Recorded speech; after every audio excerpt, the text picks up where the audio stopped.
Boa noite a todos. Gostaria de agradecer o Ricardo pelo convite e pela oportunidade de estar tratando com vocês um tema que nos é tão caro. Tecnicamente, é impossível falar de previdência sem falar em ficar velho. Tá? É pressuposto pensar na idade mais avançada para se pensar em plano de previdência. E para que não seja eu o responsável por falar em velhice, eu vou tomar a liberdade de apresentar um videozinho para vocês de 1 minuto apenas. Mamãe, sabia que a gente vai crescer e tudo vai ficar diferente? Porque por mais que a gente não perceba, às vezes se recusa a acreditar, o tempo voa.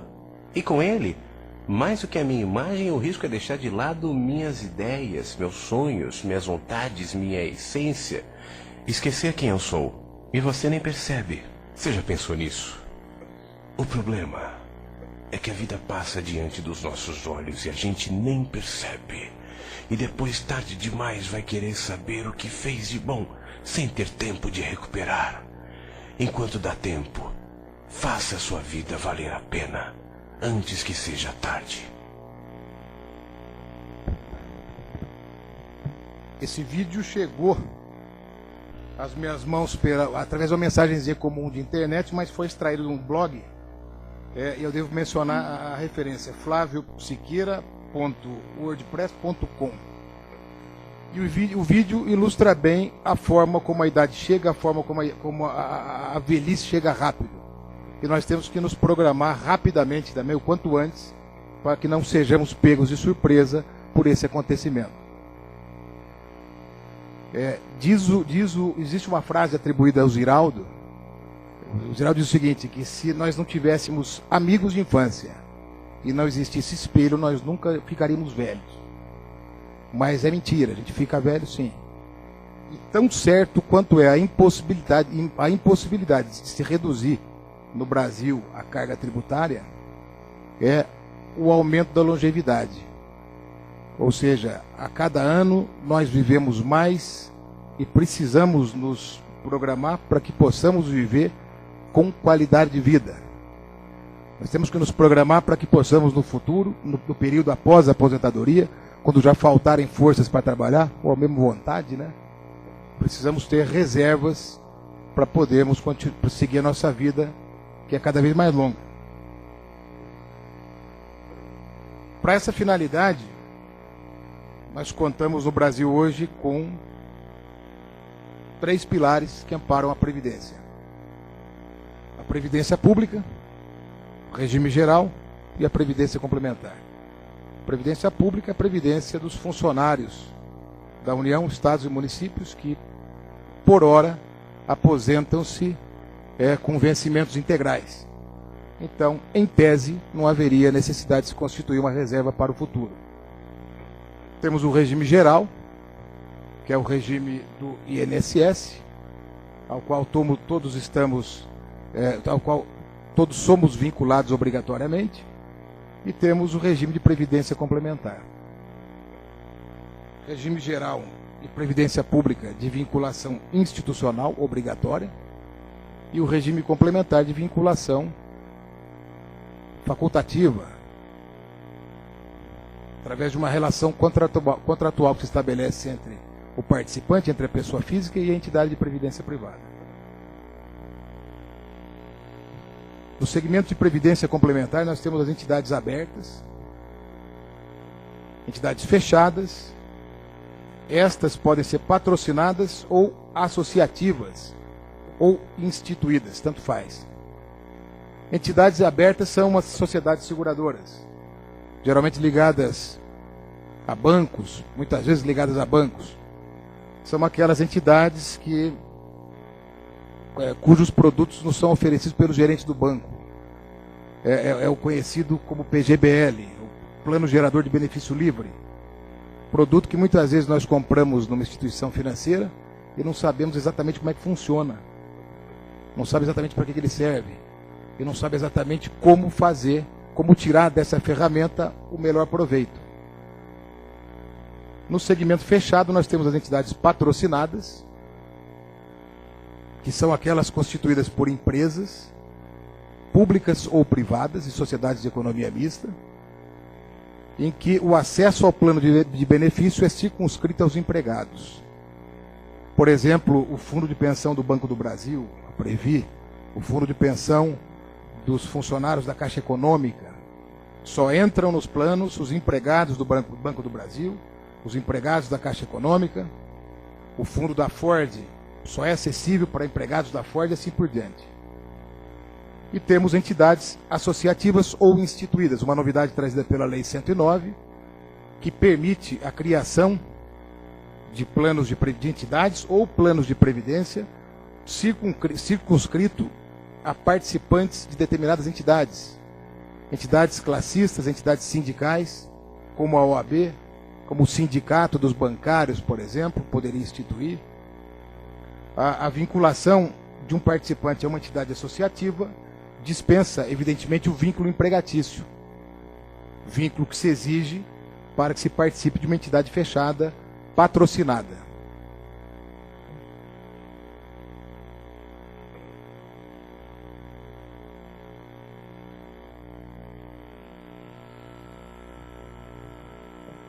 A atividade de previdência é altamente regulamentada no Brasil. Altamente disciplinada. Em termos de regulamento, que é o contrato que se estabelece entre o participante e a entidade, a resolução número 8 de 2004 do então Conselho de Gestão estabelece os requisitos mínimos. Isso para dar uma ideia a vocês do nível de detalhe a que chega a legislação no que diz respeito à atividade de previdência. O regulamento do plano deve trazer um glossário, que nada mais é do que um dicionário com os principais termos utilizados pelo regulamento, o nome do plano de benefício, a sua identificação, a descrição daqueles que são participantes, assistidos, quais são as condições de admissão e de saída, quais são os benefícios e seus requisitos para elegibilidade, base e forma de cálculo, de pagamento e de atualização dos benefícios, data de pagamento dos benefícios, institutos do benefício proporcional diferido, portabilidade, resgate e autopatrocínio, fonte de custeio dos benefícios e das despesas administrativas, e data de repasse das contribuições e cláusula penal na hipótese de atraso. Esses são basicamente os itens que devem constar dos regulamentos ao qual aderem os participantes. E para efeito dessa exposição, eu devo me ater aí ao regulamento em si, aos benefícios e seus requisitos de elegibilidade e aos institutos aplicáveis na hipótese de rescisão do contrato de trabalho ou desligamento do participante antes de reunidas as condições de elegibilidade, que nada mais são do que as carências estabelecidas no regulamento para que o participante, para que a pessoa física possa ter acesso ao benefício.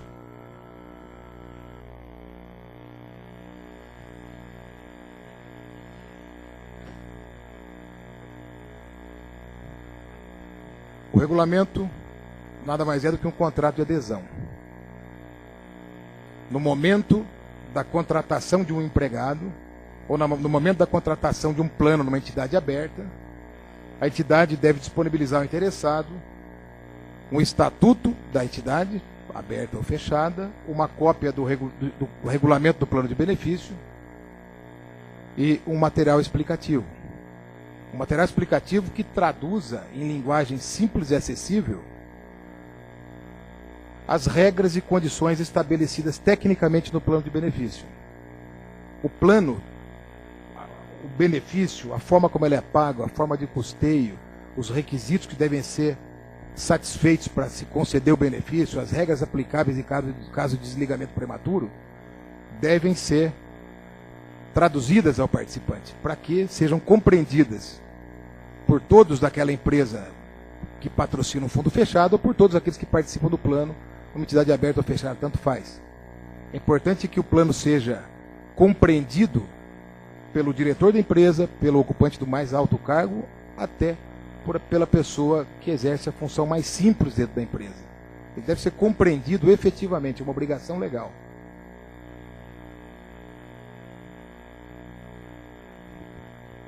Em sendo um contrato de adesão, impõe-se observar, não só na elaboração desse contrato, na elaboração desse regulamento, como no trato com o participante, a observância a alguns princípios gerais emanados da Constituição Federal, do Código Civil, do Código de Defesa do Consumidor, ao qual o sistema aberto e fechado está sujeito, por força de uma súmula do STJ. E quais são os princípios? O primeiro deles é a isonomia no tratamento. É preciso que todos os participantes recebam exatamente o mesmo tratamento. O pau que dá em Chico, dá em Francisco.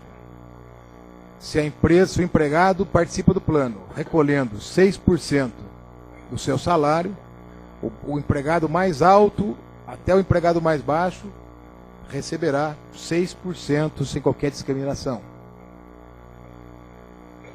No que se respeita à satisfação das exigências regulamentares para entrar em gozo de benefício, a mesma coisa. Todos estão sujeitos exatamente às mesmas regras. Não se admite, hoje, muito mais do que no passado, um tratamento discriminatório. Um tratamento deferido a um gerente, a um diretor, um favorecimento aqui ou ali, prescindindo-se do cumprimento de todas as carências integrais. A legislação exige, a Constituição exige, um tratamento único, um tratamento aberto, franco, na forma prevista no regulamento. É preciso que haja equilíbrio contratual. Não se admite uma prestação incompatível com aquilo que se entrega ao participante. O princípio também é emanado da Constituição Federal. O princípio da boa-fé dispensa comentários. Dispensa comentários. As regras devem ser claras, objetivas, e havendo a teoria que dispõe o Código de Defesa do Consumidor, havendo o Código Civil, aliás, admitindo o texto mais de uma interpretação, prevalecerá sempre a interpretação mais favorável ao hipossuficiente, seja ele um humilde funcionário, seja ele o presidente da companhia. O regulamento, como contrato que deve observar a função social, a função social desse contrato é assegurar a manutenção da qualidade de vida, a manutenção do nível socioeconômico do participante no período pós-aposentadoria.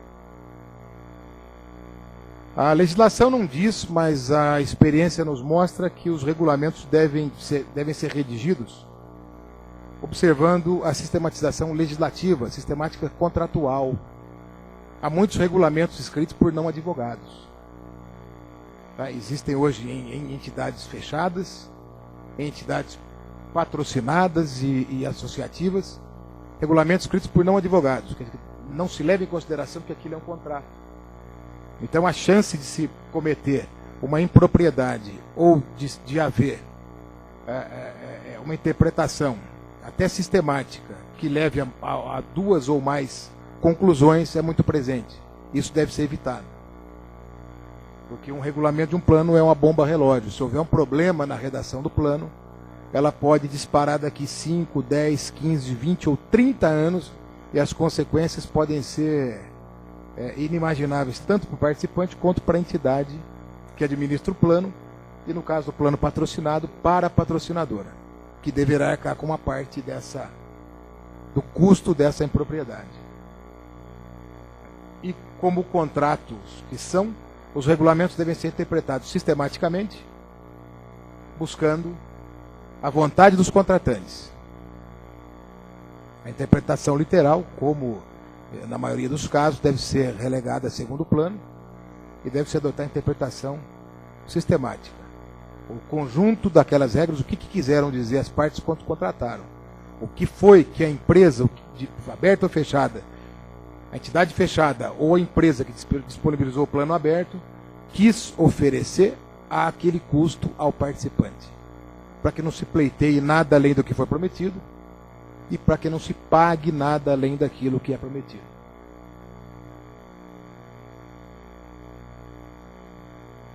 Vocês podem estar se perguntando, né? Para que fazer um plano de previdência se eu posso poupar na caderneta de poupança? Ou se eu posso fazer um investimento em CDB, um investimento em títulos públicos, posso acessar ao mercado de papéis, como pessoa física, na Bolsa de Valores? Bom, o plano de previdência, primeiro, nos planos patrocinados, há a inegável contribuição dos patrocinadores.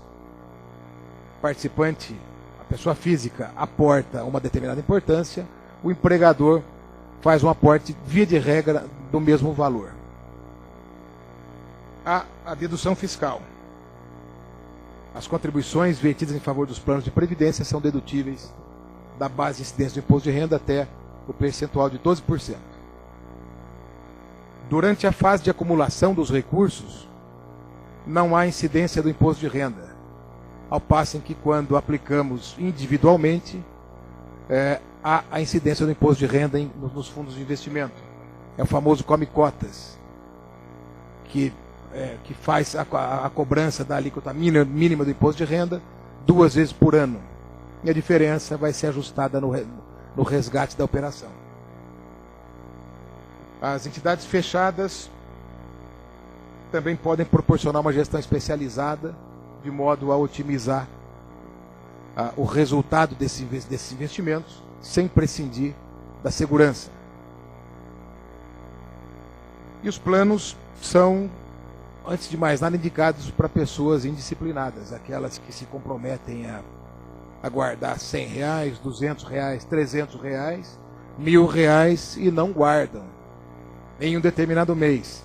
Se comprometem, prometem a si mesmas pagar em dobro no mês que vem, mas a contribuição não vem.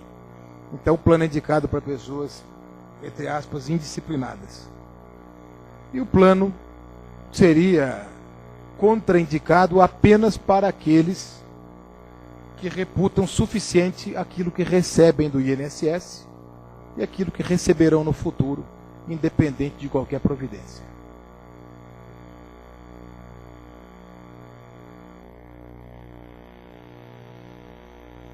Muito bem.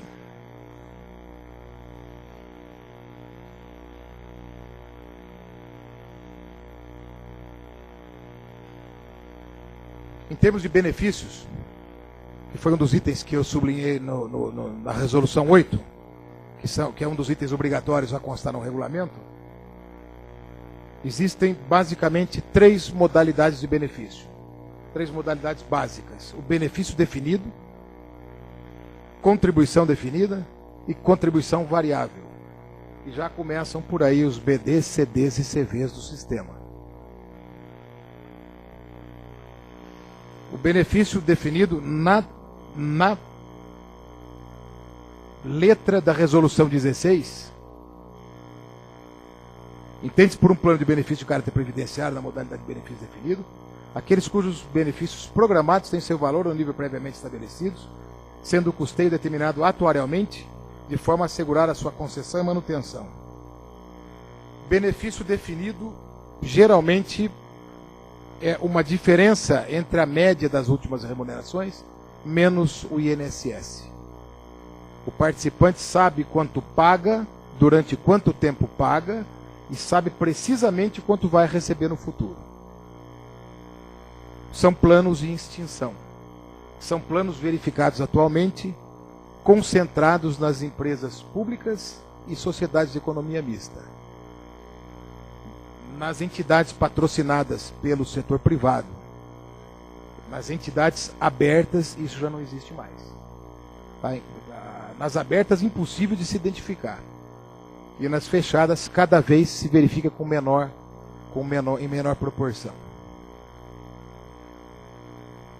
O benefício definido possui natureza atuarial. O atuário avalia o plano, avalia a idade da massa, avalia o tempo em que essa massa deve contribuir, estima a inflação futura, estima a taxa de juros futura e a expectativa de vida do participante. Com base nessas premissas, estabelece o custeio, ou seja, quanto a empresa, quanto os empregados devem pagar. Essas reservas são formadas coletivamente, ou seja, todas as reservas vertidas por todos os empregados ou por todos os participantes são alocadas numa mesma conta, e dessa mesma conta saem os benefícios daquele que vencem os requisitos regulamentares para a concessão. Evidente que quanto maior a expectativa de vida, ou quanto menor a taxa de juros atuarial, se espera, maior o risco de se manter um plano com essas características. É por essa razão que não existe no mercado hoje algo parecido para se comprar. Algo parecido para se comprar. E nas entidades que já mantêm, salvo raras exceções, os planos já estão fechados a novas adesões.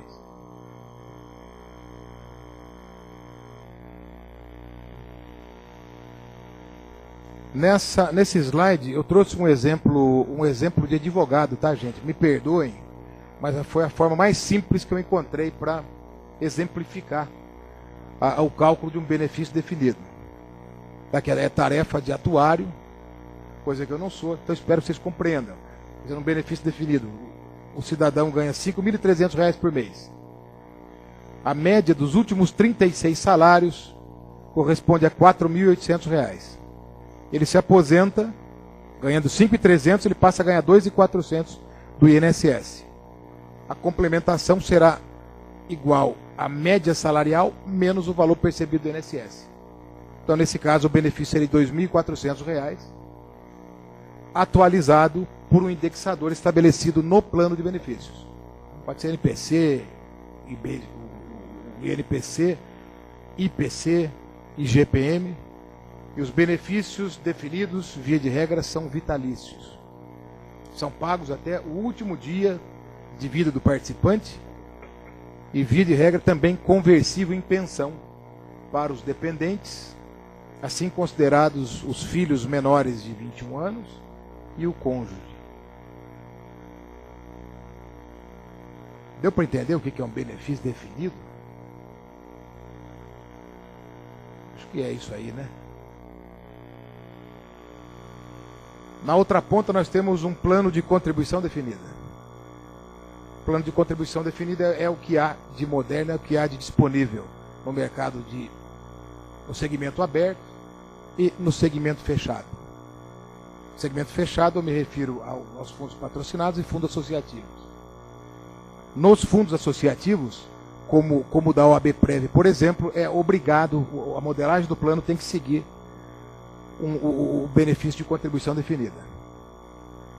Contribuição definida, o participante sabe quanto paga, sabe quanto recebe da empregadora, se for um plano patrocinado, mas não sabe exatamente quanto vai receber de benefício. Mas é seguro que ele vai receber um benefício pautado por aquilo que ele puder acumular ao longo da vida laborativa. Ou seja, quanto mais tempo e quanto mais ele puder contribuir na formação dessa reserva, maior será o valor do benefício. A depender do montante acumulado, o benefício pode ser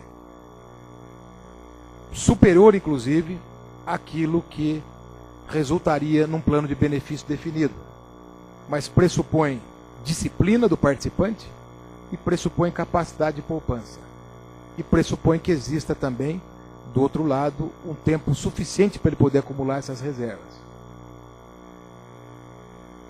Esses planos trabalham com contas individuais. Todas as contribuições realizadas pelos participantes são guardadas em contas individuais. Cada participante do plano tem a sua conta. E essa conta é subdividida em duas outras contas: contribuições pessoais e contribuições patronais, que formarão, com os juros auferidos ao longo do tempo de acumulação, o bolo que vai ser repartido depois a critério do participante. Um exemplo grosseiro de benefício de contribuição definida. O participante recebia o mesmo salário de 5.300, acumulou ao longo da sua vida laborativa um saldo de R$400 mil. O benefício oficial era de 2.400, mas é irrelevante para efeito desse cálculo. E a complementação deverá corresponder ao saldo acumulado vezes um percentual ou o período que ele desejar receber esse benefício. de acordo com aquilo que prevê o regulamento do plano.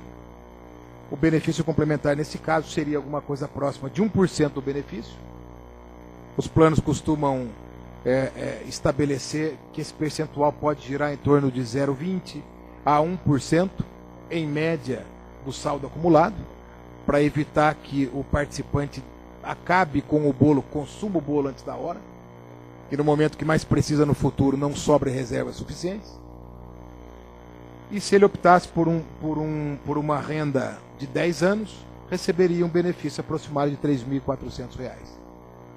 Esse benefício seria atualizado pelo resultado dos investimentos. Se o valor acumulado, o saldo acumulado crescer em função de juros recebidos de aplicações no mercado financeiro, o valor do benefício sobe. Se o valor da reserva permanecer inerte permanecerá também o valor do benefício. E se a reserva for mal administrada e por alguma razão cair, o valor do benefício cai também. Não há risco do participante viver demais, não há risco das contribuições terem sido insuficientes. E não é de graça que esse é o plano preferido pelo empresário hoje. É o plano que oferece menos risco, mas é o que existe no mercado.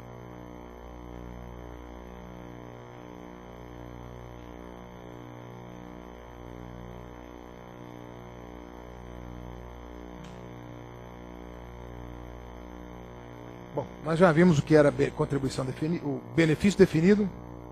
Agora vimos contribuição definida. Na sequência, na definição da resolução 16 também, entende-se por plano de benefício de caráter previdenciário na modalidade de contribuição variável aqueles cujos benefícios programados apresentem a conjugação das características das modalidades CD e BD. Ou seja, são os planos que na fase de acumulação, enquanto a pessoa está trabalhando e contribuindo, ele mantém uma conta individual. As reservas são formadas para cada um dos participantes. Então, o valor do benefício decorrerá, como no plano de CD, do valor acumulado na sua conta individual. Após a concessão, porém, o valor do benefício passa a ser definido. Digamos que no exemplo anterior, o participante tenha acumulado 400 mil de reservas e o benefício inicial foi de R$4.000, por hipótese. A partir da concessão, tal qual acontece com os benefícios definidos, o valor da renda mensal será atualizado mensalmente, o que atrai para o plano, para o patrocinador do plano, mais uma vez, o risco das taxas de juros não serem alcançadas, como se espera, e das pessoas viverem mais do que o previsto pelas tábuas atuariais. São planos que se encontram com menos frequência, mas são mais comuns do que os planos de BD. No caso da contribuição variável, se restabelece após a concessão o mutualismo. Eu costumo dizer que durante a acumulação, no plano de CD puro ou no de contribuição variável, cada um tem um copinho, cada um tem um cofrinho. Na medida em que o benefício é concedido na estrutura, em regime de contribuição variável, esse copinho é entornado num caldeirão, mais uma vez, e todos os benefícios sairão desse caldeirão, independente de quanto cada um pôs de contribuição naquele caldeirão. E é justamente o mutualismo que se estabelece nos planos de CV e nos planos de BD é que permite o pagamento de benefícios para o participante que sobreviveu, que viveu mais do que imaginou o atuário. A tábua atuarial, por exemplo, indica que um participante de 30 anos viverá até 80 anos, mais ou menos.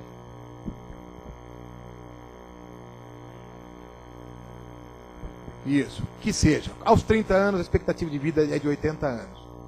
O que fazer num plano de BD ou CV, em que as reservas são acumuladas no regime de mutualismo, se o dinheiro acabar? Esse participante está vivendo mais do que o atuário previu, mais do que o plano previu. Em contrapartida, outro participante, infelizmente, viveu menos do que o previsto. E as reservas desse participante foram mantidas no plano e serão utilizadas para fazer frente ao pagamento dos benefícios daqueles que forem, felizmente, mais longevos. Por isso que num plano de BD, ou estruturado como CV, as reservas não pertencem ao participante, as reservas pertencem ao mútuo, aquela massa de participantes. É o que explica a irresignação de alguns participantes que se desligam de patrocinadora, ou que, não tendo mais beneficiários menores de idade, e sendo separados ou solteiros, reivindicam as reservas constituídas em regime de mutualismo. Não faz sentido. Por mais que ele não tenha para quem deixar o benefício, é fato que alguém naquele grupo, naquela massa, vencerá e com folga a tábua de longevidade. E o dinheiro que ele deixou, ou que ele deixará, será usado para fazer frente ao benefício dos mais longevos.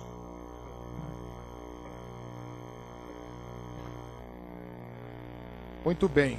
No geral, quais são os requisitos de elegibilidade?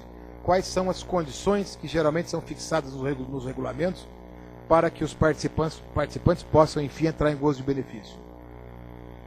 Geralmente, idade, tempo de vinculação ao plano, tempo de vinculação ao patrocinador ou ao instituidor e INSS.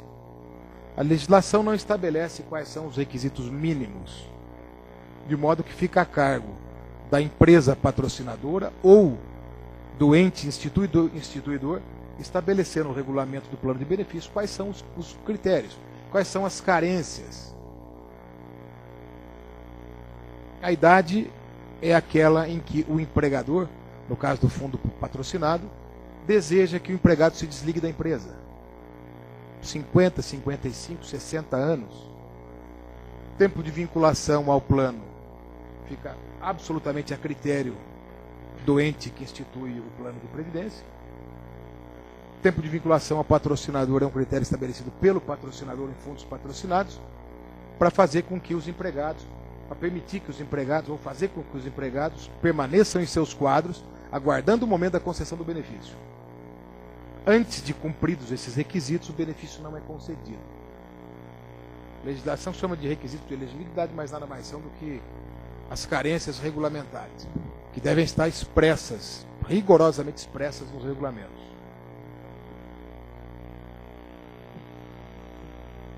Muito bem. O participante aderiu a um plano de previdência patrocinado ou instituído, esperando que ele fosse permanecer naquela empresa ou desenvolvendo aquela atividade por 30 anos ou por 20 anos, a ponto de satisfazer as carências e entrar em gozo do benefício. Aí, de repente, ele é convidado a trabalhar em outra empresa, de repente ele muda de atividade e não conseguiu satisfazer as carências regulamentares para entrar em gozo de benefício. O que acontece com ele? Ele tem à sua disposição 4 institutos obrigatórios atualmente. Esses institutos já existem há algum tempo em planos que antecedem a legislação de regência do sistema, mas eram previstos facultativamente. Hoje são de previsão obrigatória. Todos os planos de benefício devem prever o Instituto do Alto Patrocínio, benefício proporcional diferido, mais uma siglazinha, o Instituto da Portabilidade e o Resgate. Esses institutos emanam da Lei 109 e são regulamentados com base na permissão do legislador complementar, pela resolução CGPC número 6 de 2003 e pela instrução normativa SPC número 5 de 2003. Conselho de Gestão da Previdência e Secretaria de Previdência Complementar eram os órgãos de regulação e fiscalização do sistema até bem pouco tempo. Hoje foram substituídos pelo Conselho Nacional de Previdência Complementar e pela Previc, Superintendência Nacional de Previdência Complementar. Por meio do Instituto do Alto Patrocínio, o participante que rompeu o vínculo empregatício com o empregador antes de reunir os requisitos regulamentares para entrar em gozo de benefício, pode manter o valor de suas contribuições, acrescidas das contribuições antes realizadas pela ex-empregadora, acrescidas ainda das contribuições relativas ao custo administrativo do plano.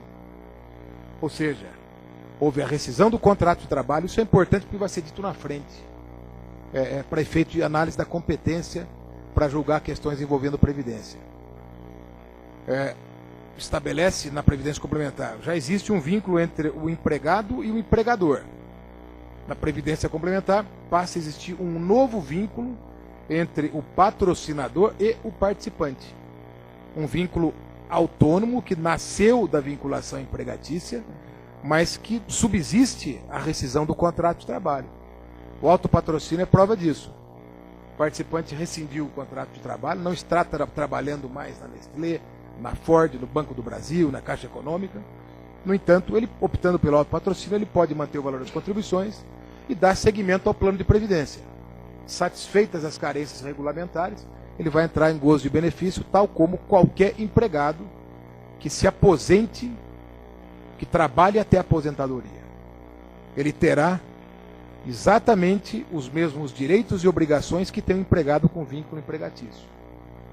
Naturalmente que no segmento associativo não existe esse instituto, porque não há o patrocínio da OABPREV, da OAB, ou patrocínio de um sindicato, patrocínio de uma associação, em favor dos seus associados, em favor dos seus filiados. Muito bem, o participante não deseja se tornar autopatrocinado, perdeu o emprego, voluntariamente ou por iniciativa da empresa, não tem dinheiro, não tem interesse para se manter autopatrocinado. Ele pode optar pelo benefício proporcional diferido. O benefício proporcional diferido nada mais é do que um benefício a ser pago oportunamente, tão logo satisfeitas as carências fixadas no regulamento, mas pautadas pelas reservas constituídas pelo empregado e pela empresa empregadora até o momento da rescisão do contrato de trabalho. Ou aquelas vertidas pelo próprio empregado, pelo autopatrocinado, enquanto optante pelo autopatrocínio. Ele diz, não vou continuar pagando, não tenho dinheiro, não tenho interesse. Mas eu tenho uma reserva constituída aí, eu vou manter essa reserva na entidade, ele passa a assumir o custo administrativo da administração desses recursos, e quando ele cumprir os requisitos etários, a aposentadoria pela INSS ou qualquer outro requisito estabelecido no regulamento, ele volta, bate as portas da entidade e recebe um benefício como qualquer outro empregado, mas pautado nas reservas acumuladas até o momento em que ele contribuiu. Digamos que o ex-empregado não se interessa pelo autopatrocínio, pelo BPD, ele pode portar.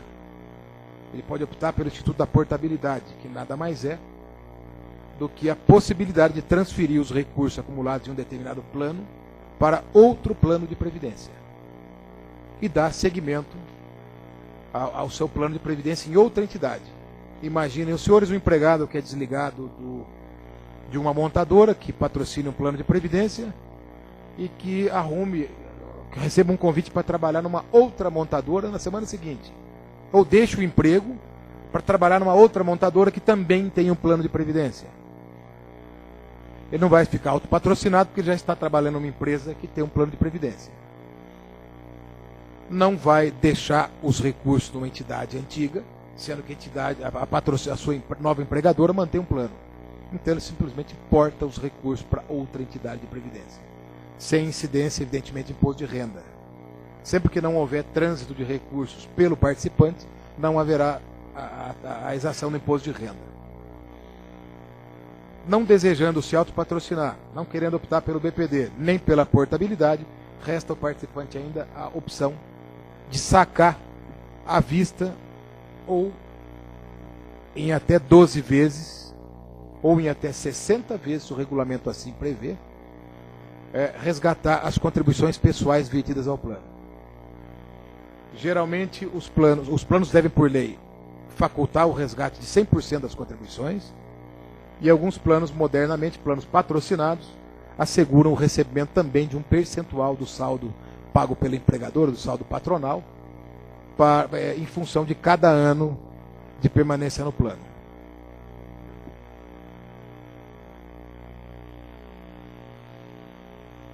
Muito bem, saindo um pouco do campo do contrato que se estabelece entre o participante e a entidade de previdência, agora vamos tratar uma questão genuinamente de advogado. Genuinamente. A quem cabe a competência para julgar questões afetas à previdência complementar?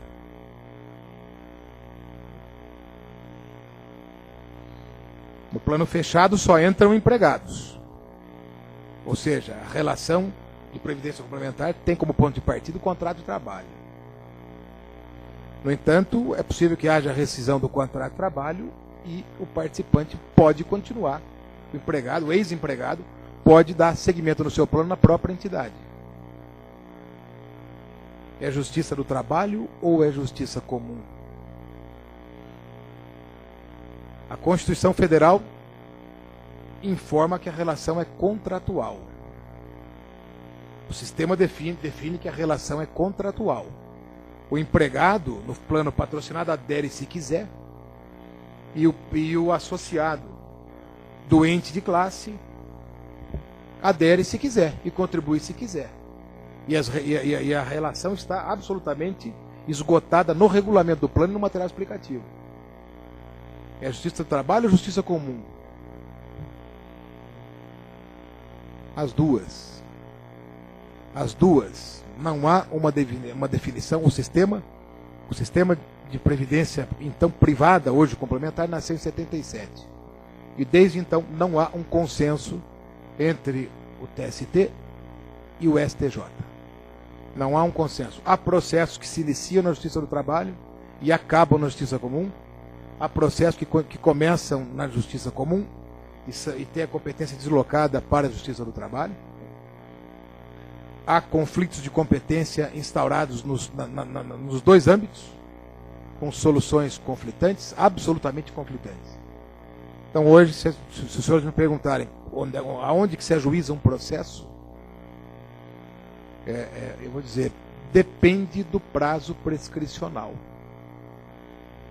Os participantes hoje que demandam contra a entidade de previdência, discutindo cláusulas regulamentares, inclusão ou exclusão de beneficiários, alguma questão afeta a concessão de benefício, vão demandar na Justiça Comum ou na Justiça do Trabalho em função do prazo prescricional. Porque nem nesse ponto as justiças convergem.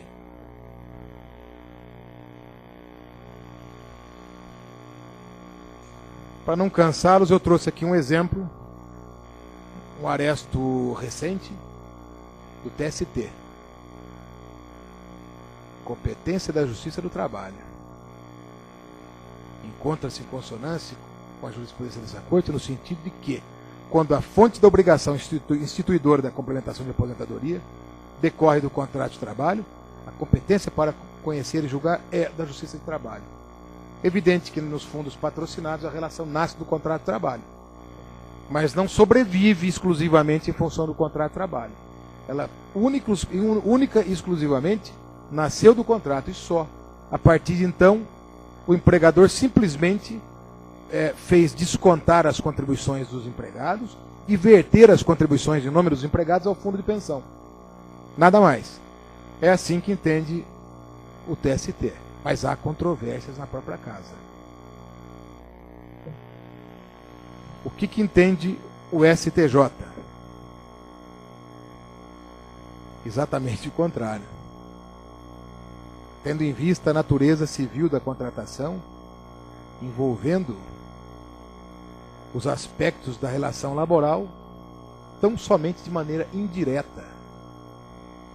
E isso não foi alterado com a emenda constitucional número 45, que serve de base para que os juízes do trabalho se arvorem como competentes para julgar esse tipo de questão.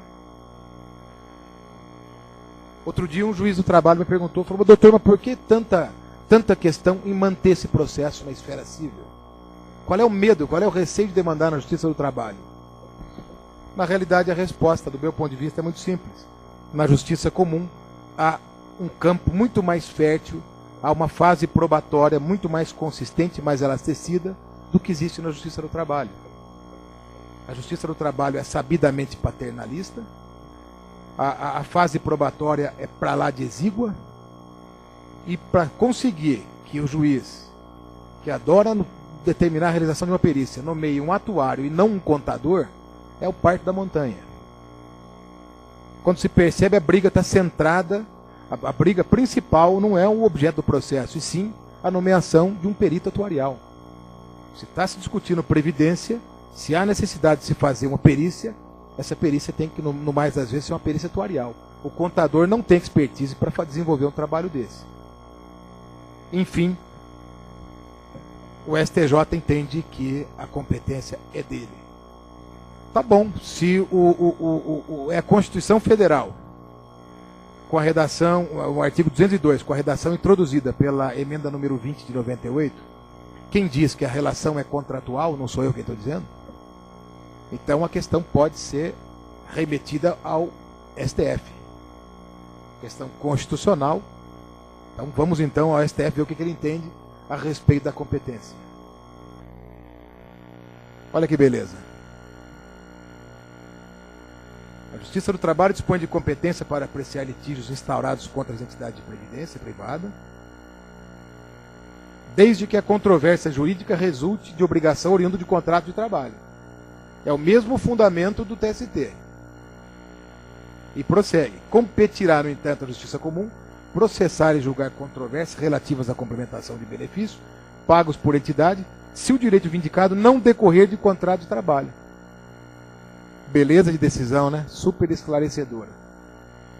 Tá? Não chegamos a lugar nenhum. A questão de competência continua exatamente do mesmo tamanho. Girando em torno daquela regra matriz de que decorre ou não do contrato de trabalho. Fica no campo da subjetividade. É impossível a nós definirmos o foro mais adequado, a não ser de forma a defender os interesses pontuais do cliente naquele momento. Existem dois julgamentos em andamento no STF, já no contexto de processo de repercussão geral, que devem refletir nas demais ações dessa natureza. O recurso extraordinário 586-543, de relatoria da ministra Ellen Grace, e 583-050, do ministro Célia Peluso. Ambos aguardam um voto vista do ministro Joaquim Barbosa. Então, se é que teremos uma solução efetiva, um entendimento objetivo no sentido da competência, ele deverá decorrer desses dois julgamentos. Tá? Eu não tenho exatamente o placar dessas votações, mas é alguma coisa em torno do equilíbrio.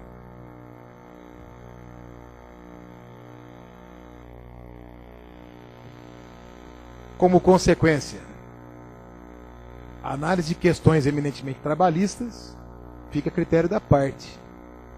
Né? Isso, questões eminentemente trabalhistas versus questões eminentemente civis, resulta que a competência será definida basicamente pelo juiz de base. Se o juiz acolher a demanda e prosseguir, basicamente é o ponto de partida para a fixação da competência. E há questões de fato eminentemente trabalhistas e há questões eminentemente de natureza civil. Questões trabalhistas são todas aquelas pré-77 que antecedem a criação do sistema, quando as patrocinadoras, sobretudo as ligadas ao setor público, instituíam plano de previdência nos regulamentos de empresa ou no próprio contrato de trabalho. Aí não há dúvida. Estabeleceu a complementação de aposentadoria do contrato de trabalho ou no regimento próprio da empresa, que cola, não é isso, Arnor?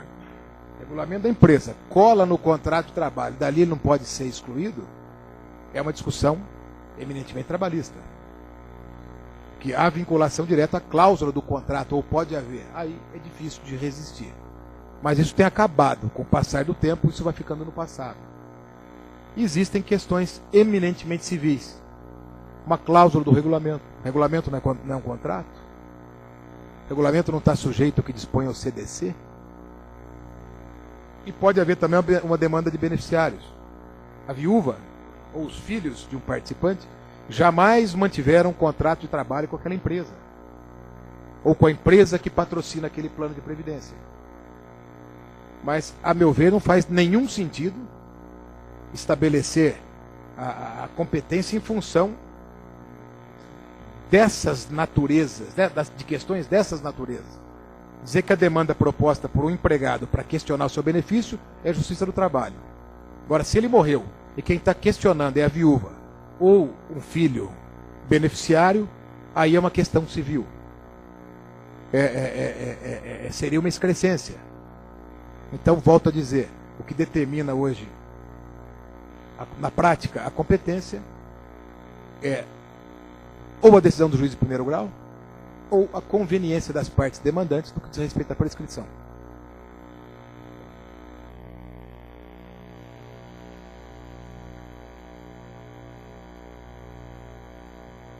E como eu já mencionei, nós temos aí outro embate da Justiça do Trabalho e a sujeição das relações de previdência ao Código de Defesa do Consumidor, objeto da súmula 321 do STJ, que diz que o Código de Defesa é aplicável à relação jurídica entre a entidade de previdência privada e seus participantes.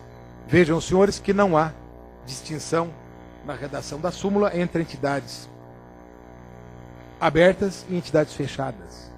A bem da verdade, os julgados que informaram essa súmula dizem respeito a relações estabelecidas entre participantes e entidades abertas, sociedades seguradoras ou bancos. Diz respeito a abertas faz todo sentido. É uma relação de consumo, a entidade aberta visa lucro. Ela vende um plano para o participante, paga o benefício durante o período contratado e terá lucro, seja no custo de administração, na taxa de carregamento, naquilo que eles cobram sobre as contribuições que são realizadas, seja na administração dos recursos. Então, invariavelmente, inequivocamente, essa relação está afeta ao CDC. Mas as relações estabelecidas entre empregados e as entidades fechadas, não. Por que que não? Na minha forma de ver, não há fornecimento. A entidade não está fornecendo nada ao empregado. Está administrando os recursos que ele paga, que a empregadora paga, sem fins lucrativos, se comprometendo a entregar um benefício a ele ou à família dele ao longo de mais tantos anos. Não há lucro. A legislação proíbe a entidade fechada de explorar atividade de natureza bancária, financeira, de crédito ou de natureza securitária. Muito embora é o zero e vezeiro o juiz dizer que as reservas têm que ser devolvidas como se fosse uma poupança. É muito comum o juiz se referir à devolução de uma reserva, um questionamento afeta esse tipo de questão, como um investimento. O participante não faz investimento, ele faz uma contribuição. Então, por essas razões, eu penso que não seja o caso de sujeitar as entidades fechadas ao que dispõe o Código. Mas, enfim, há uma súmula e quem sou eu para dizer que a entidade deve seguir o contrário? Até porque, eu costumo defender, não é isso, Jarbas, que os princípios da transparência e boa-fé que emanam do Código de Defesa do Consumidor já emanam do Código Civil, já emanam da própria Lei Complementar 109. As entidades, como já dito no início, são obrigadas a disponibilizar um material explicativo que traduza em linguagem simples e acessível as condições de participação do plano aos participantes, desde o mais letrado até o menos. Então, não é o fato de se submeter ao CDC que vai mudar alguma coisa num processo envolvendo uma questão afeta ao segmento de previdência complementar. Então, nós costumamos, nas nossas defesas, passar ao largo dessa questão. O participante propõe, o advogado sustenta que aplica o código, e o que eu digo, isso é o que eu acabei de dizer para vocês. Falou, tudo bem, vai lá que o código informa o princípio da transparência e boa-fé. Mas eu já atendo a esses princípios. Meu cliente já atende esses princípios por força da legislação maior, por força da Constituição Federal, e não exclusivamente pelo código. De modo que qualquer discussão acerca da sua aplicação torna-se relevante, deve ser relevada a segundo plano, de modo que nós possamos nos concentrar naquilo que interessa, que é o objeto do processo, os argumentos de defesa.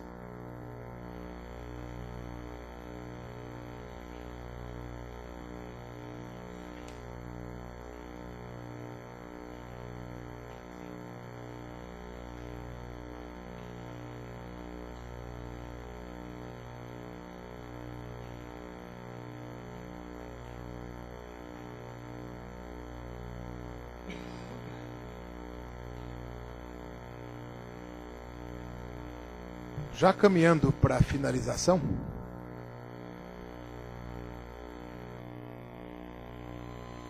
eu mencionei que a conveniência de se propor uma ação ou de se defender uma ação na Justiça do Trabalho ou na Justiça Civil ficará ao sabor da conveniência dos demandantes, em função da prescrição, basicamente.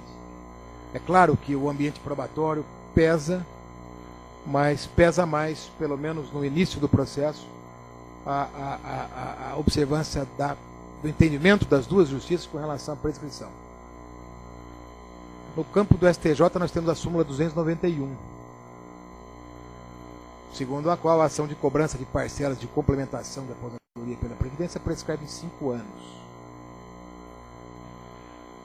Tá? Esse é um recurso especial, já no contexto dos recursos repetitivos, que ilustra bem o entendimento da justiça comum nesse sentido.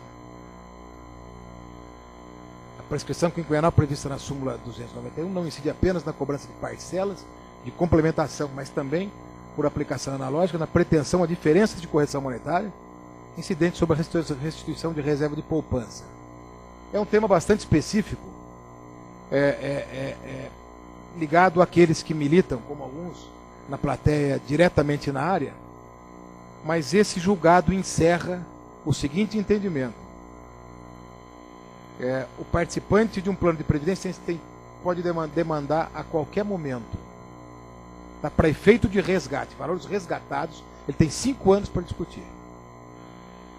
Se ele estiver em gozo do benefício e quiser discutir alguma questão afeta ao benefício, o benefício, até hoje que diz a Lei 109, a Lei de Regência do Sistema, é imprescritível. Prescrevem apenas as parcelas não reclamadas no quinquênio. Ou seja, se o participante se desligou da entidade, tem 5 anos para questionar ou 5 anos para dar sossego para a entidade. A relação, aquela rescisão se aperfeiçoa e deixa de estar sujeita a qualquer tipo de ataque em 5 anos. Agora, se o participante se tornou um assistido e recebe o benefício, ele pode demandar a qualquer momento, mas as parcelas que sobejarem o último quinquênio estarão acobertadas pela prescrição.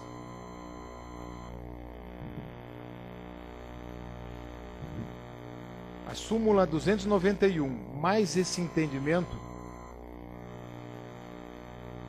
deu origem à súmula 427, da mesma casa,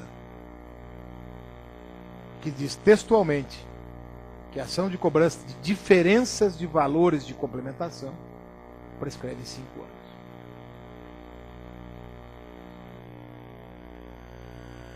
Do outro lado, na Justiça do Trabalho, nós temos 2 súmulas mais recentes e 2 súmulas mais antigas. Eu vou até passar para a antiga, volto em seguida nas mais recentes. Uma súmula bem antiga, número 51. Essa fundamenta praticamente todas as decisões contrárias aos fundos de pensão, à vida da Justiça do Trabalho.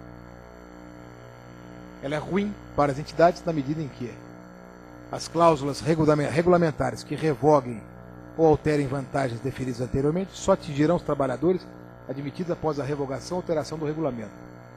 Ou seja, em planos, se é a Justiça do Trabalho, devemos partir da premissa de que são empregados demandando. São empregados participantes de fundos patrocinados, constituídos por empresas. Logo, à luz dessa súmula, à luz do entendimento trabalhista, o regulamento que consubstancia essa relação só pode ser alterado. Se ele for alterado, ele pode ser alterado.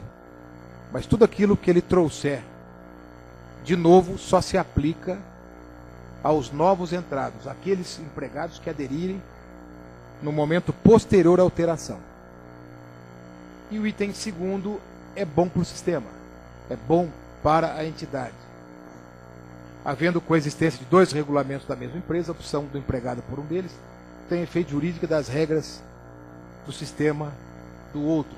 Ou seja, se ele participava de um plano antigo e aderiu, se ele participava de um plano por hipótese de BD, e num determinado momento houve uma migração e ele optou por um plano de CD, prevalecerá a última opção. A última opção implica na renúncia aos direitos adquiridos em relação ao plano antigo. Difícil de alterar, né? Como é que a gente vai fazer? Como é que vai justificar para o empresário a criação de uma entidade, a criação de um plano, de um regulamento do plano de benefício, que, em suma, consubstancia um contrato esse que não pode ser alterado, jamais, só para os novos entrados. Quer dizer, aquilo que ele concebeu há 30 anos, quando criou o plano, tem que ser cumprido à risca, independente do aumento de longevidade, independência da alteração de todas as circunstâncias fáticas presentes no momento da adesão. É praticamente impossível de convencer, não há argumentos contrários. Existe a súmula 288. Essa não deixa dúvida, talvez até por uma redação mais precisa, mais objetiva. A complementação dos proventos da aposentadoria é regida pelas normas em vigor na data de admissão do empregado, observando-se as alterações posteriores, desde que mais favoráveis ao beneficiário do direito. Ou seja, isso aqui nada mais é do que reafirmar o item primeiro da súmula 51. Ou seja, pode mudar à vontade o seu regulamento, mas as alterações valem.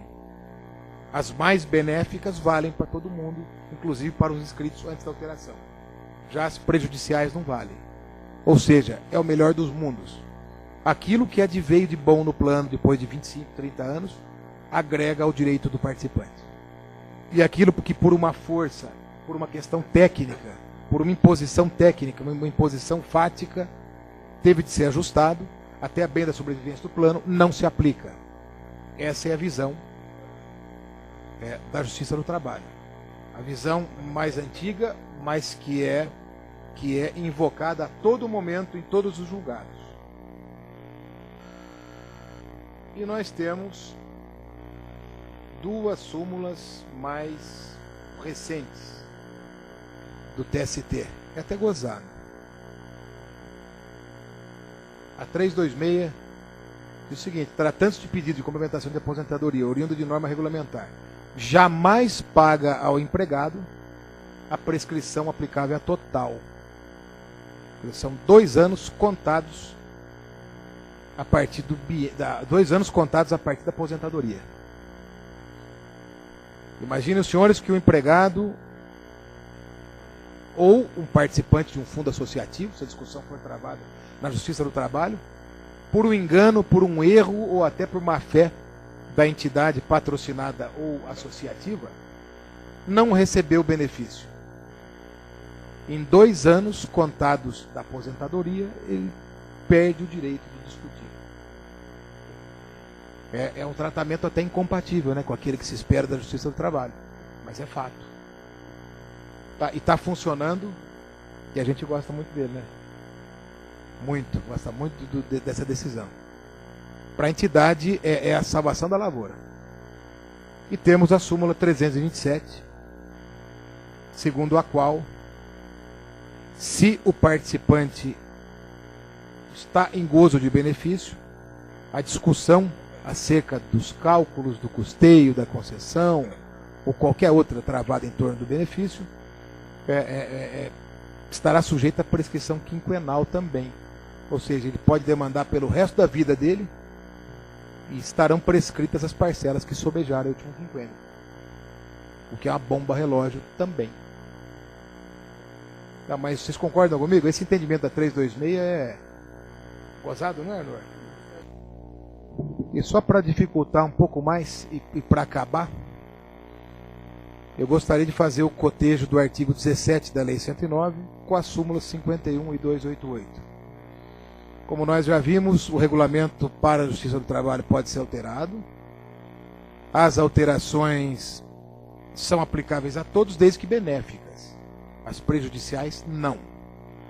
É isso o que encerra a súmula 51 e 288.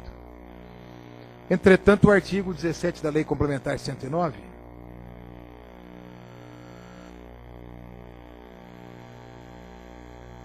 eu acho que eu esqueci de trazer.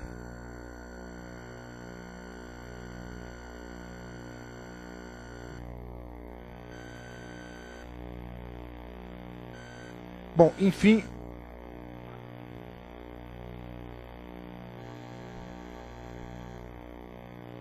Isso, o contexto dá pelo seguinte: enquanto a Justiça do Trabalho entende que as alterações posteriores aplicam-se, desde que mais benéficas, o artigo 17 da Lei Complementar 109 diz textualmente que as alterações regulamentares perpetradas pelas entidades aplicam-se indistintamente a todos os participantes. A todos. É uma lei complementar, uma lei especial que disciplina o segmento de previdência, tanto aberto como fechado. É uma legislação especial que se sobrepõe à legislação comum, à legislação ordinária. E, no entanto, não se tem um consenso, assim como não se tem consenso acerca da competência, que vai depender do interesse e do prazo prescricional. Nós temos decisões conflitantes também no que diz respeito à validade das alterações perpetradas pelas entidades de previdência, associativas ou patrocinadas. Vejam, senhores, um julgado do Distrito Federal.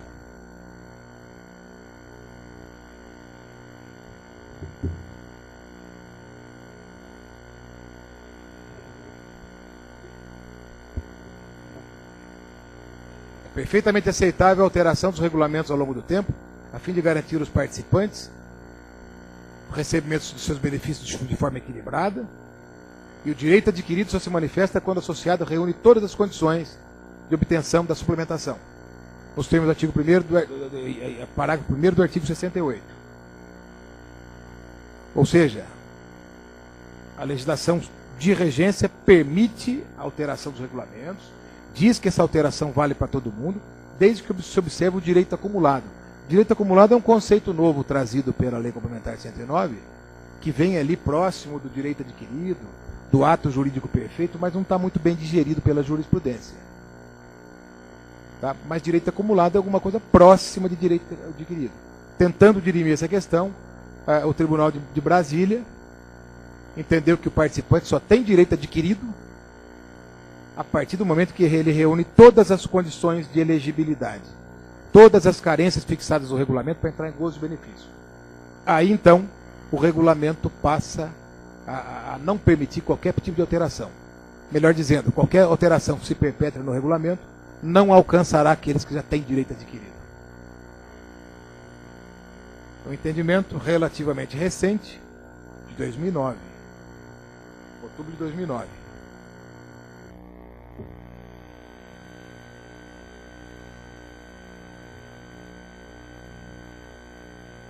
Tá, aquilo era entendimento da justiça comum. Tá, e nós temos de um lado súmula 51.288 na Justiça do Trabalho e temos esse julgado na Justiça Comum. Tá? No sentido que o direito adquirido só se adquire quando entra em gozo de benefício. Muito bem, mas vejam, senhores, que nem a Justiça Comum se entende.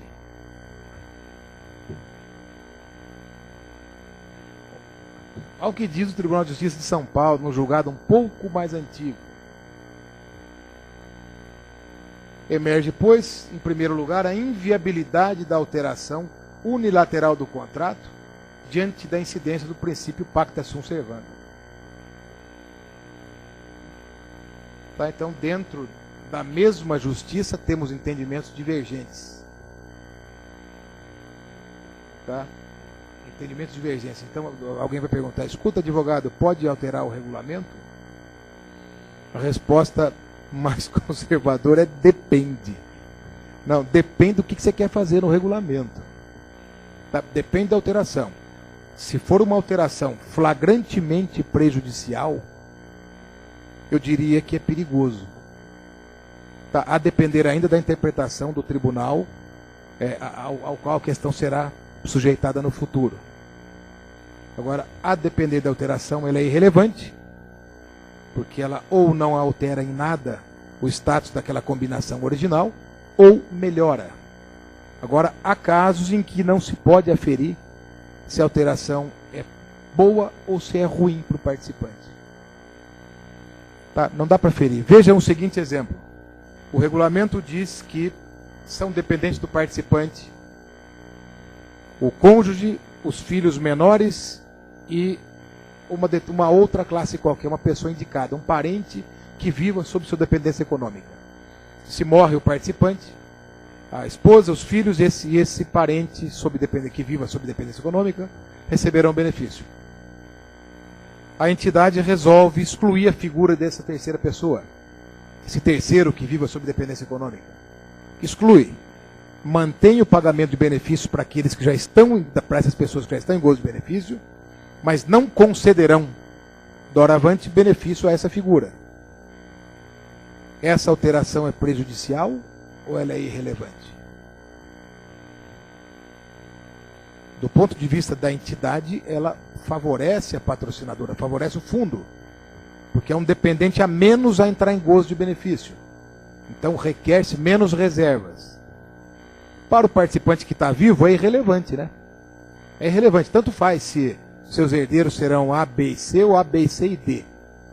Mas no momento em que ele falece, essa alteração terá prejudicado o D.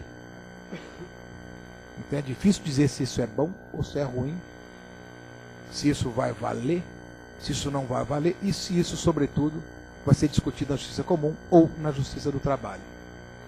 Com essas considerações, eu agradeço a paciência dos senhores, agradeço o convite mais uma vez e encerro ficando à disposição para eventuais questões. Muito obrigado.